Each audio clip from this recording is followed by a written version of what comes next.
Tá gravando. Está gravando. Take 1.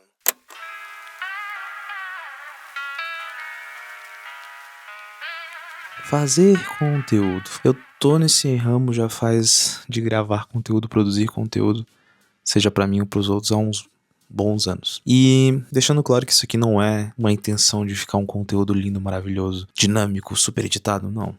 Muito pelo contrário. Esses últimos meses eu tô tentando me afastar ao máximo do consumo de conteúdos curtos que não sejam obviamente para trabalho, mas para mim mesmo, meu lazer pessoal. Então, eu tô bebendo muito dessa inspiração. Seja vídeos longos de trocar ideias, seja podcasts, seja vídeos de arrumando casa, fazendo setup. Tô tentando me distanciar um pouco dos vídeos curtos e me aproximar de vídeo longo. Então isso daqui não é um vídeo onde tu vai absorver muitas coisas absurdas, não. É um vídeo pra tu ocupar tua cabeça um pouco, sair de tanta dopamina e coisas absurdas. É pra tu ver e ouvir enquanto tá lavando uma louça, tá cozinhando, tá deitado na cama, tranquilo, lendo um livro, talvez. É pra isso que serve esse vídeo agora. Eu trouxe alguns tópicos que eu queria falar até, aproveitando sobre isso, então vamos nessa. Pra ver o nível de como isso aqui não está tão bem organizado quanto eu gostaria, pode ser que a qualquer momento aquela luz ali apague. Tem muita chance desse vídeo, no meio desse vídeo, aquela luz apagar. Então, tudo certo. Dos meus tópicos que eu trouxe aqui pra conversar, tem o primeiro que é conteúdo longo. Algumas das coisas que eu queria falar sobre conteúdo longo, né? Eu, por muito tempo, com o trabalho, eu fico vendo muito conteúdo curto, como produzir o máximo de conteúdo curto por dia dinâmico, e dopamina explodindo, e legenda, e efeito, e luz, e às vezes eu não consegui tranquilizar o meu cérebro pra poder acompanhar produções mais longas, sabe? E foi o que eu tentei fazer nesses últimos tempos. Eu acho que eu divido isso em duas vertentes principais, que são conteúdos em si e filmes. De questão de conteúdo, eu tô muito viciado e eu não consigo negar isso, porque eu tô consumindo diariamente todos os episódios. Todo dia eu tenho que parar pra ver alguma coisa do Cortina de Fumaça. Pra quem não conhece, Cortina de Fumaça é um podcast, uma trocação de ideia do Marco Ribeiro, Crônicas de Jorge e o Bruno Alcântara, que eu recomendo muito porque, cara, me salva muito a cabeça. Não é um podcast pra tu ficar refletindo, não é pra tu tirar as maiores informações do mundo, não. É pra tu se sentir junto com eles. É engraçado, é divertido, cara, é o material perfeito pra tu ocupar tua cabeça com uma coisa que não seja algo gostoso de poder assistir e se divertir bastante. Então fica uma recomendação absurda. Eu acho que a junção dos três ficou perfeita. Cada um entrega o que precisa pro programa, cada um dá uma adição própria pro programa, de formas de refletir, formas de falar, seja um assunto nada a ver, um assunto tosco ou um assunto muito legal. Então assistam, fica muito a minha recomendação. Os meus favoritos são o episódio 12, 16, 18 e o do Carnaval, e uma menção rosa pro de Natal, que também é muito bom. Distrai um pouco a cabeça, faz com que você não fique naquele vício absurdo da dopamina. Além de muito conteúdo que eu consumi nesses últimos tempos, foi muita coisa de casa, arrumando casa, montando setup, impressão 3D, vlogs de viagem, que são muito bons. Então, eu sei que me ajuda, criativamente falando, a ter ideias de planos e tentar fazer. Então, o que eu quero fazer é aproveitar a DJI Osmo Pocket 3, que eu não usei do jeito que eu imaginei que eu ia usar, para fazer vlog nessas próximas semanas do mês de agosto, que tem bastante coisa que vai acontecer. Então, talvez não seja de uma semana, talvez seja do mês, eu não sei. Eu só sei que eu quero produzir. Eu preciso produzir. Porque senão eu vou ficar muito preso no meu dia a dia e isso não é legal. E de uma recomendação que eu posso dar em questão vlog, que eu tô acompanhando muito... Como é que é o nome do cara? Tem um problema muito sério com nomes. Brasileiro, eu tô acompanhando muito Liberty TGP. Eu tô vendo muito conteúdo dele porque eu tô achando legal como ele tá reestruturando o setup dele. E da gringa eu vou recomendar o Will Howell. Não sei se é assim que se pronuncia o nome dele, mas os vídeos dele de setup são muito legais. Eu gostei muito do que ele tá entregando. E também o Luda, L-U-D-A. Ele faz conteúdo também muito cinemático, muito bonito de se ver. E o meu favorito que eu tô assistindo bastante ultimamente é o Load, não sei como é que pronuncia. Ele produz muito conteúdo de vlog, fala um pouco sobre audiovisual, ele tem uma qualidade muito absurda, ele grava bastante o dia a dia dele. Ultimamente ele fez uma viagem pro Japão que foi muito legal de se assistir, recomendo bastante. E saindo da produção de conteúdo em si, não que não seja uma produção de conteúdo, eu vou falar um pouco sobre filmes, porque foi uma coisa que eu voltei bastante nesses últimos tempos, que é meio engraçado, porque eu sou formado em cinema e audiovisual, E eu não assisto tanto filmes quanto eu deveria assistir. Primeiro, eu tenho 3 filmes que eu queria comentar aqui, do que eu assisti esses últimos tempos. Primeiro foi A Odisseia. Cara, o que falar? Em review de produção, absurdo. Absurdo, absurdo, absurdo.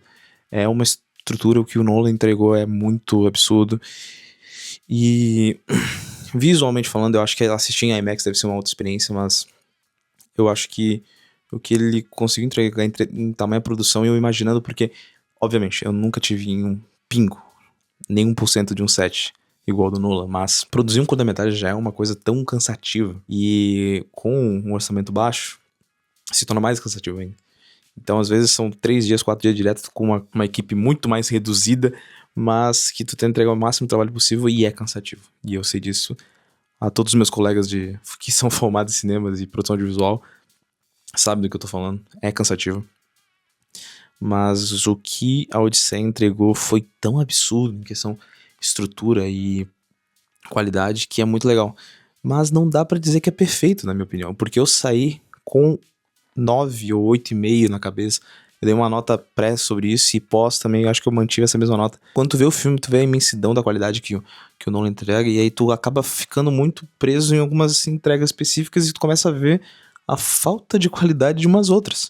Por exemplo, eu achei o Matt Damon incrível, o filme inteiro. Foi o que me prendeu, o filme que eu não achei que ia me prender o tempo todo, ia ser o Matt Damon e me prendeu absurdamente. Tanto é que eu vi Perdido em Marte no dia seguinte por causa do Matt Damon, que eu olhei e fiquei, cara, ficou incrível, fiquei preso. Todo momento que tava mostrando a parte dele, eu fiquei muito preso. Mas quando vinha pra outro núcleo da história, eu me desprendia completamente. E isso me deixa muito triste, porque um dos núcleos que eu tô falando é com Tom Holland. E eu gosto muito do Tom Holland. Eu gosto realmente do Tom Holland por N motivos, mas eu acho ele um puta ator. Eu acho que ele entrega muita coisa, mas ele tava muito ruim no Odisseia. Eu achei ele muito ruim no Odisseia. E tu pode concordar e discordar de mim, tá tudo bem. Eu não tô aqui pra bater martelo sobre isso, porque eu não sou um crítico, eu não sou nada. Isso só foi uma coisa que eu fiquei o tempo todo olhando e falei, meu Deus, por que o Tom Holland está tão ruim? Isso me incomodou muito. E as outras entregas, eu acho que todo o núcleo do Odisseu ficou muito legal. A Anne Hathaway, não tenho o que falar. Tô um pouco de hiperfoco nela. E até meu Instagram tá vendo isso. Isso tá me deixando um pouco incomodado. Mas que mulher maravilhosa. E que entrega absurda. Eu fiquei impressionado não menos que isso, né? Que ela já era uma atriz incrível, mas absurdo. Dá pra ver muito dor e sofrimento que ela entrega. E mas muito triste a questão do Tom Holland. Realmente não tava muito bom. E o Robert Pattinson também eu gostei, mas não achei tudo isso. Acho que é palmas pra produção. Acho que vem Oscar aí, bastante. Com certeza vai concorrer ao Oscar, mas fiquei bem triste com a questão da entrega do Tom Holland, mas eu acho que não vou pôr críticas ao Tom Holland. Talvez ao Christopher Nolan, que nunca trabalhou com ele. E eu senti que ele não é um ator ruim. Então por que ele tá tão mal no filme? O meu ponto foi que talvez o Christopher Nolan não deu tanta atenção pra ele quanto deveria. Era aquilo que ele queria, mas eu achei muito bem fraco a atuação, mas tudo certo. Quem sou eu pra falar dele? Cai meu 8,5 pra Odisseia. Entrando no gancho de Tom Holland, quero falar de um filme que, na minha opinião, foi muito bom que o Tom Holland entregou, que foi Homem-Aranha. Eu fui ver no cinema, vi na pré-estreia, não tava tão ansioso quanto pro outro filme, mas eu tenho que dizer que eu gostei muito. Dos 4 filmes do Tom Holland, eu acho que esse aqui, pra mim, é o segundo melhor, na minha opinião, porque o primeiro filme é bom.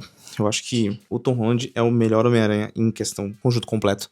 O que eu achava o Tom Maguire o melhor Peter Parker e o Andrew Garfield o melhor Homem-Aranha, o Tom Holland entrega os dois juntos muito bem, na minha opinião. Eu fico muito contente vendo aquilo, porque eu fui criado, eu cresci. Hoje eu tenho 25 anos e eu cresci vendo Homem-Aranha em várias adaptações diferentes, várias adaptações de animações em filmes diferentes, e sempre eu gosto desse meio termo. Eu acho que o Tom Holland, até o próprio Stan Lee falou que o Tom Holland tem a idade perfeita e eu concordo. Eu acho que ele fisicamente é o que mais me atrai a ser um Homem-Aranha e me cativa com ele como Homem-Aranha. Todas as interações que ele teve com o Homem de Ferro e os outros Vingadores também é muito bom. E nesse filme, as interações que ele tem com as outras pessoas, como Homem-Aranha, é o que mais me agrada. Eu gosto de ver ele, como foi a interação dele com o Justiceiro, o Hulk. tem seus furos no filme, é lógico, tem seus furos, eu não posso ser hipócrita e falar que não tem. Tem muitas coisas que são batidas, tem coisas que não fazem muito sentido, mas eu gostei muito de ver o Homem-Aranha no dia a dia em Nova York. Ele tratando de assuntos como a própria Helena fala no filme. Assunto pequeno. Tem coisas no filme que são assunto pequeno, mas é o que faz o Homem-Aranha ser ele. Ele não precisa salvar o mundo o tempo todo. Ele tá resolvendo o problema de bairro. E é isso que todo mundo que faz o Homem-Aranha ser o Homem-Aranha. Voltando pra questão do filme, eu acho que toda a estrutura dele está lascado e ter toda a questão da nova vivência dele e conviver com responsabilidade e ainda não conseguir deixar o passado pra trás e a questão da mutação tá mexendo com ele, eu acho que é uma coisa que interliga legal, faz o filme ter uma interação boa. A vilã, eu achei bom o motivo dele. O desfecho do ar-condicionado me pegou um pouco também. Eu admito que eu entendi, mas podia ter sido bem melhor, na minha opinião. Mas abre portas pra o que estamos fazendo. A D23 já trouxe aí o elenco de X-Men, que eu gostei bastante. E eu acho que pode ter bastante coisa legal. Então, pro Homem-Aranha eu dou um 9, porque eu gostei bastante. Eu fiquei contente no filme todo. Eu fiquei muito feliz com o que estava sendo entregue, que eu estava conseguindo acompanhar. Então, fica aí o meu 9 sincero. Como eu falei, eu não tô aqui pra dar pitaco crítico muito forte, porque não é essa a minha intenção com esse vídeo. E um outro filme que eu queria falar é o filme do Wagner Moura, que tá na Netflix, que eu esqueci o nome, um minuto. A Última Casa. Vamos lá. É muito legal ver os brasileiros ocupando espaço em grandes obras, que a gente já tinha antes, mas eu acho que a gente talvez tá acompanhando mais hoje em dia, deixa a gente mais feliz. Tanto é por isso que eu gosto muito de parênteses aqui pra falar de outro filme, que é Besouro Azul. Não é um filmaço, tem coisa muito brega lá dentro, tem coisa que é muito feia, o layout do Besouro Azul é muito ruim, mas é muito bom. Eu fiquei muito feliz com ele porque tem Cholo Marihuana, que eu gosto bastante, desde que eu conheci ele no Cobra Kai, eu acompanhei ele muito porque eu acho ele muito bom, ele é um bom ator, ele é muito carismático, e tem Bruno Marquezine. Então eu fiquei muito feliz vendo o filme. Eu me diverti. Eu realmente desliguei meu cérebro para as coisas ruins que tinha no filme, que tinha bastante coisa. Mas eu fiquei muito feliz, então a gente poder ver os brasileiros chegando lá é muito bom. E o Wagner Moura já tá produzindo há muito tempo. Já tá produzindo bastante filmes fora e ocupando seu espaço muito justo. E nesse filme, quando começa, ele mostra uma coisa engraçada que é tu ver o Wagner Moura numa... Cara, é uma entrega diferente, né? Tu consegue ver que a linguagem visual dos Estados Unidos é diferente do Brasil, então tu consegue olhar e falar... Eu olhei na primeira cena que ele aparece e eu fiquei, cara, não é um filme brasileiro, mas tem um brasileiro, mas não é um filme brasileiro. E tu consegue ver que tem algumas nuances ali de qualidade, enfim, que tu acaba pegando, que é coisa externa. Não que o Brasil não saiba fazer coisas muito boas, mas é estranho. A primeira vez que eu vi, eu me deu esse choque. E quando começa o filme e tem o desenrolar da história, eu tava achando muito legal o que tem a questão das dificuldades que iriam ter por estar preso e as interações com as outras casas, que era o que eu tava mais esperando, que era ver o que ia se desenrolar, porque tinha um casal de idosos, aí na outra casa tinha um casal que era só um lance de uma noite e ficaram juntos. Eu pensei que iria se desenrolar por cima daquilo. E eu não tiro a chance da Netflix querer produzir alguma coisa do tipo... algum spin-off dentro da casa das outras casas pra desenvolver um pouco a história. Não descarto essa possibilidade, mas... E tudo que eu queria ver naquele filme era isso, era suspense, esse drama. E, óbvio que quando eu começo a desenvolver problemas de alimentação, de estrutura, da briga entre família, quando começa a criar problemas pessoais, é muito bom, porque era isso que eu queria ver. Só que quando começa a ter uma viagem muito pro monstros, as criaturas, assim, me desprendeu bastante. Eu admito que nessa parte eu comecei a ficar meio desconecto, eu não tava gostando tanto do filme. Então, do meio pro final, depois do time skip, aquilo me desprendeu de uma forma que... Nossa senhora. Quando os problemas foi meio que... Pensa como na questão do Homem-Aranha. Quando os problemas são pequenos e são bem desenvolvidos, é muito melhor do que o salvar o mundo, sabe? Então, o big problem absurdo que tava no filme me desprendeu muito comparado com os problemas menores que estavam tentando resolver, sabe? Pra esse filme, eu dou um 6. Do meio pro final, me broxou bastante, assim, o filme. Ainda fico muito feliz de ver o Brasil sendo representado fora dali. Eu vou fazer um disclaimer ao meu filme favorito desses últimos tempos, que eu fiquei muito feliz de ter visto, que foi Devorador de Estrelas. Que filme absurdo. E aí todo mundo vai falar, vai ser o filme favorito de muita gente. Cara, com razão, Devorador de Estrelas é muito bom. Eu gosto muito do Ryan Gosling, eu acho que ele entrega demais no filme, durante o filme inteiro. Me deixou muito feliz ver esse filme, me deixou cativado, eu chorei, eu me emocionei, é uma qualidade visual absurda. Eu comprei o livro, é um outro tópico que eu gostaria de falar, que é a leitura. De voltar a ler, porque eu acho que consumir esses conteúdos com muita dopamina vai estar estragando muita gente, e eu acho que vai estragar mais gente, e eu quero me evitar isso. Então por isso que eu tô tentando pegar os conteúdos mais lentos. Mas Devorador de Estrela foi um filme que eu não tava esperando grande coisa, eu fui ver e eu fiquei apaixonado, eu achei muito incrível.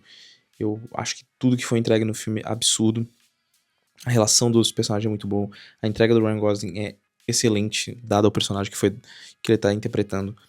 Rock é absurdo, eu fiquei impressionado como que consegue ser tão cativante uma pedra sem rosto, sem afeições, sem nada, mas ele é tão expressivo, desenvolver ele tão bem, que tu consegue criar tanto sentimento com ele que é muito legal. E o que me fez comprar o livro, porque eu quero ter uma segunda visão sobre isso, sobre essa obra, e poder talvez pegar um pouco mais de nuances e coisas pra poder voltar talvez a escrever algumas ideias e produzir alguns vídeos. Quem sabe eu volto a fazer um curta, não sei. Eu tenho meus impedimentos até hoje, mas quem sabe um dia eu volto. Então, pro Devorador de Estrelas é um 11 de 10. Eu fiquei muito contente com o filme, tirando a minha experiência horrível que foi no cinema, porque tinha o maior problema da atualidade, que são os jovens. Adolescentes nas brincadeiras à parte, porque foi muito ruim a minha experiência no cinema, porque, cara, foi muita gente lá e foi brincando e rindo e... Gente, aproveita o cinema. Aproveita lá o espaço pra ficar quieto e assistir uma obra legal. Ou se for ruim também, tudo bem, mas não atrapalha a experiência dos outros. Sério, é muito inconveniente. Mas, continuando na parte de livros, eu queria comentar um pouco sobre o que tá me chamando a atenção pra voltar a ter o hábito da leitura. Eu sou muito fã de Sherlock Holmes, pra mim as melhores obras que tem. Eu tenho uma box aqui dos livros dele, todos ali do Conto em Vermelho. A box, eu não vou conseguir lembrar os nomes agora, desculpa, mas eu tenho ali. Eu tô querendo reler. E eu tive um período que eu tava bem focado em leitura, porque eu acho que me desenvolveu bastante com pontos de criatividade. Então, Sherlock Holmes, o Estudo em Vermelho, foi um pontapé inicial que me ajudou muito em viagem, quando eu tava querendo ler. Eu li Guerra Civil, da Marvel. O livro é muito melhor do que o filme. Muito melhor, o conto em si é muito melhor. Eu gostei muito sobre como as disputas políticas são muito bem retratadas no livro. A Dobra no Tempo também é um livro de ficção científica muito bom, que eu gostei de ler. Eu comecei a ler Azeitona porque eu gosto muito do Bruno Miranda. Eu sempre vi ele falando do livro dele, então eu não sabia do que era até então, mas eu quero voltar a ler. Eu parei de ler, mas eu quero voltar a ler. Eu acho que deve ser eu sei que tem, até pra filmes, existem gostos que te prendem mais pra poder se desenvolver e poder ler e se cativar. Mas eu quero dar uma variada, pra tu poder ter mais repertório de entendimento, sabe? E teve 2 livros que eu peguei com uma amiga minha de recomendação, que foi a Vitória, que é o Sem Amor, da Alice Oseman, e o livro da Agatha Christie, que é, qual que é o nome? O Assassinato de Roger... Eu não tô conseguindo ler ali, mas são livros que eu quero ter a leitura. Tem um outro aqui que eu tô até curioso, me dá só um minutinho.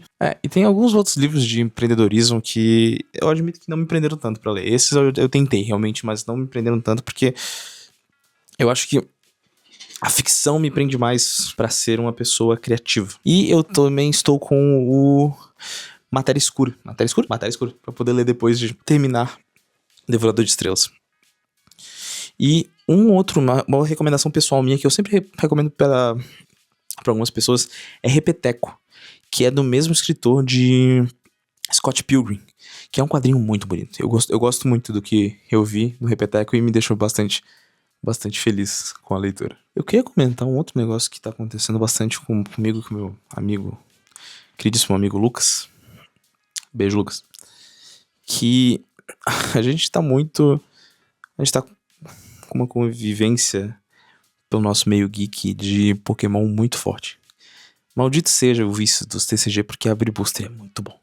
E vinha as cartinhas, e eu acho que é engraçado ver como que isso juntou a gente no... Não que a gente não fosse, mas é engraçado ver a experiência, mas é um gasto que a gente tem por mês ali, que eu tô tentando me deixar essa dopamina me ganhar. Se for pra ter uma dopamina que seja compartilhada com um amigo meu abrindo booster. E que eu faça isso, sabe? Porque é legal, porque Pokémon foi uma coisa que passou na minha vida junto com Digimon, Dragon Ball, Super 11. Eu quero fazer um vídeo muito importante sobre Super 11 algum dia, porque eu não consigo explicar o como que esse desenho me marcou tanto. E eu não sou um fã ativo de futebol. Não sou. Eu gosto de ver a Copa do Mundo, vejo futebol quando tá com meus amigos, mas eu não sou um fã, tem um time que eu torço, não, mas eu não consigo explicar o porquê que Super 11 é um desenho que me pegou tanto, ao ponto de eu chorar quando eu vejo ele. Eu sempre, quando posso, uma vez ao ano, eu repito todo o campeonato da fronteira mundial. Todo.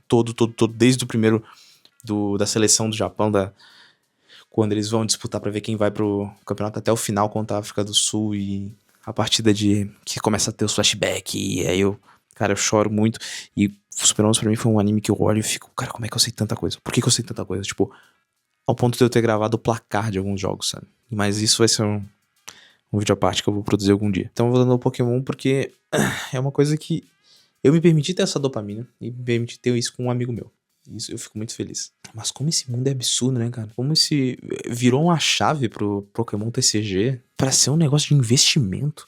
Pokémon se tornou um produto tão rentável ao ponto de carta, coisas antigas. Se vocês não sabem o que eu tô falando, assiste o vídeo do Primo Rico. Ah, eu não gosto do Primo Rico, eu não gosto de blá, blá, blá. Tudo bem. Não precisa gostar dele. Eu não sou um fã dele.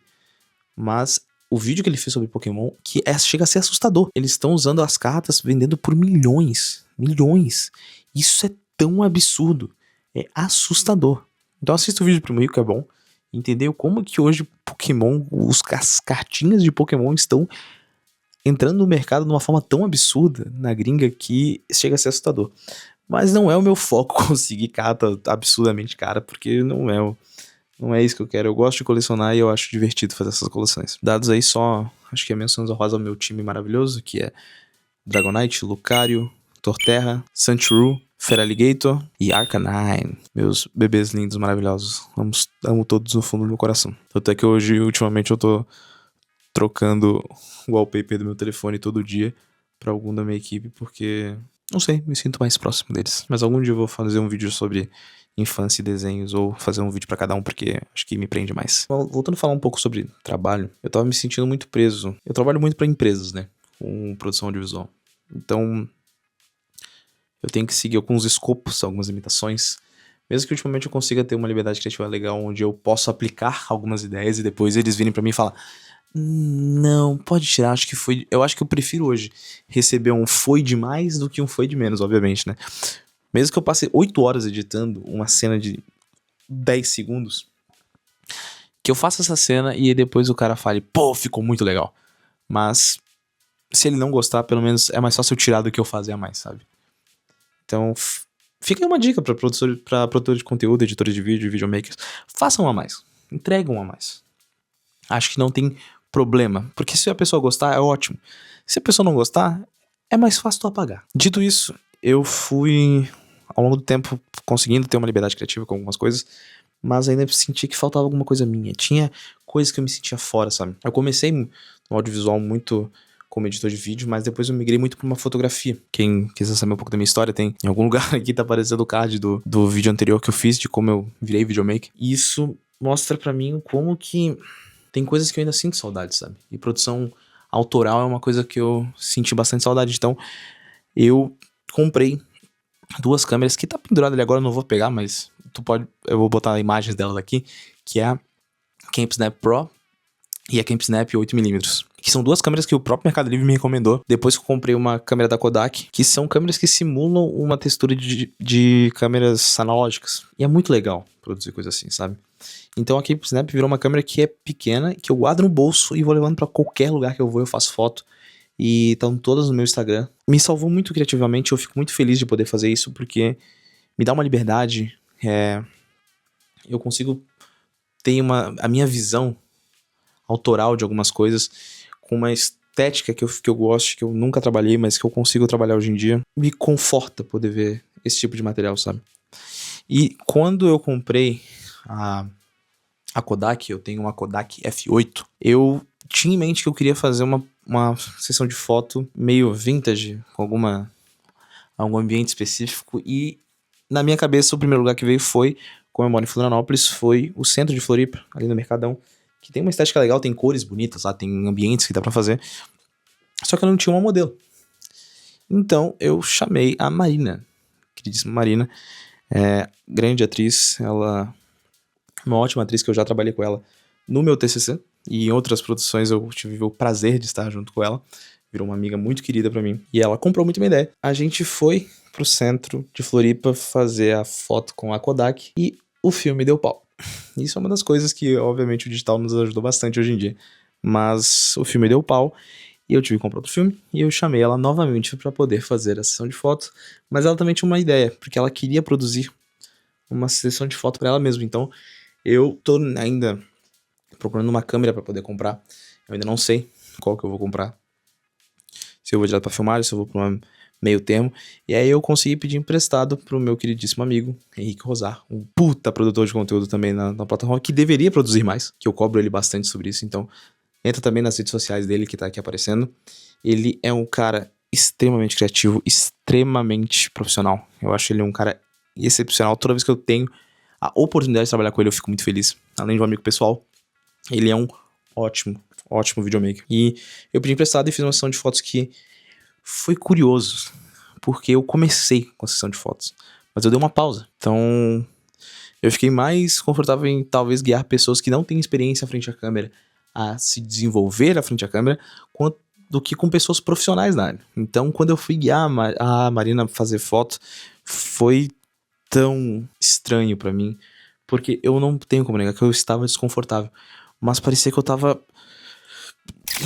Eu não sabia o que fazer, eu não sabia o que falar, eu não sabia como guiar, e eu realmente estava desconfortável por esse lado, mas foi bom. As fotos ficaram legais, eu gostei bastante da entrega do material, em várias formas diferentes. A Marina também ficou muito feliz, então isso me agrada. E aí depois a gente voltou ao centro de Florianópolis e fizemos as fotos. Então eu mediei um pouco sobre as entregas da Kodak e um pouco da CampSnap. O resultado que dá pra ver agora é o da CampSnap, porque eu ainda não revelei até a entrega, até esse dia que eu tô gravando esse vídeo. Eu não revelei as da Kodak, por pura preguiça, mas provavelmente depois vai estar no meu Instagram. Eu fiquei feliz, sabe? Porque eu tava trabalhando com uma pessoa que era profissional, só que eu tava me sentindo assustado, sabe? Como se eu tivesse... Qualquer coisa que eu falasse errado não ia ficar... Eu falei que ia pagar. Estão todos de prova que eu falei que ia pagar. Mas eu tava tão preocupado de não estar fazendo um negócio legal que... Foi bom me sentir ansioso alguma vez, sabe? Mas também as entregas ficaram muito legais. Eu gostei muito das cores, das composições. Eu fiquei muito feliz com isso. Agradecer de novo a Marina, uma profissional incrível. Então, se você precisa de uma atriz ou uma pessoa pra trocar uma ideia, além de uma ótima psicóloga, fica a minha recomendação, o perfil dela já tá aqui na descrição também, pode dar uma olhada, porque ela realmente é uma profissional absurda, uma artista, faz quadro, atua, é uma pessoa maravilhosa. Um beijo, Marina. Pra finalizar um pouco, eu queria trazer algumas recomendações.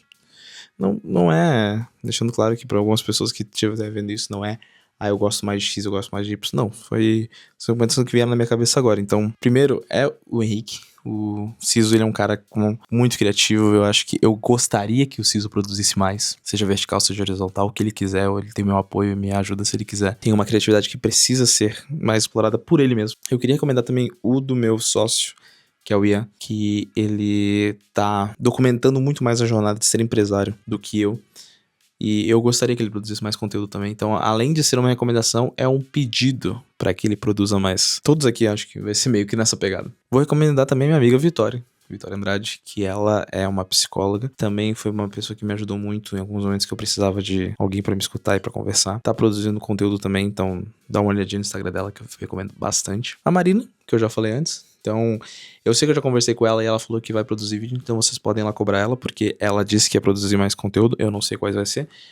Se vai ser devaneios, falas e ela mostrando que ela é inteligente, porque ela é uma mulher inteligente, então sigam ela também. A Beta é uma pessoa que eu não tenho tanto contato quanto eu acho que eu deveria ter, mas ela tá fazendo uma jornada que ela está nômade, saindo por aí, conhecendo lugares, então meio que juntou no meu lado de estar vendo bastante coisa sobre viagens. Então eu tô muito curioso, então segue a Beta, porque ela tá viajando agora, conhecendo o mundo de uma forma bem corajosa, e eu dei ideia pra ela também de alguns conteúdos pra ser feito, então Segue a Beta também no Instagram, que eu acho que ela vai produzir bastante coisa legal. Tô esquecendo de mais alguém? Provavelmente. Ah, meu amigo Rodolfo.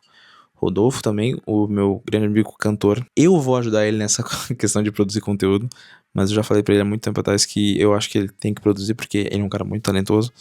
E querendo ou não, hoje em dia, as redes sociais acabam sendo meio que obrigatório fazer conteúdo, então ele vai ter que fazer. Nem que eu obrigue ele, mas também fica aí minha recomendação. E também o Felipe, que é um cara que eu conheci no meio universitário do nada por causa dos jogos internos, mas que virou um cara muito parceiro. Ele é fotógrafo e criador de conteúdo que está morando hoje na Irlanda. Irlanda, eu não quero errar, mas eu acho que é isso. E ele tá também documentando a vida dele. Dá uma olhada no conteúdo dele, que também eu tenho certeza que vai te entreter. Eu não sei ainda tudo que eu vou produzir pra esse canal. Eu não sei o que eu vou produzir pras redes sociais. Se vai ser só sobre audiovisual, se vai ser sobre devaneios, eu posso falar sobre minha vida, eu posso não falar sobre minha vida, eu posso conversar com outras pessoas, eu não sei. Eu tenho ideias e eu quero produzir. E eu preciso produzir. É isso. Muito obrigado a você que assistiu até aqui. Nos vemos semana que vem, mês que vem, eu não sei. Mas eu quero voltar a produzir conteúdo. Até a próxima.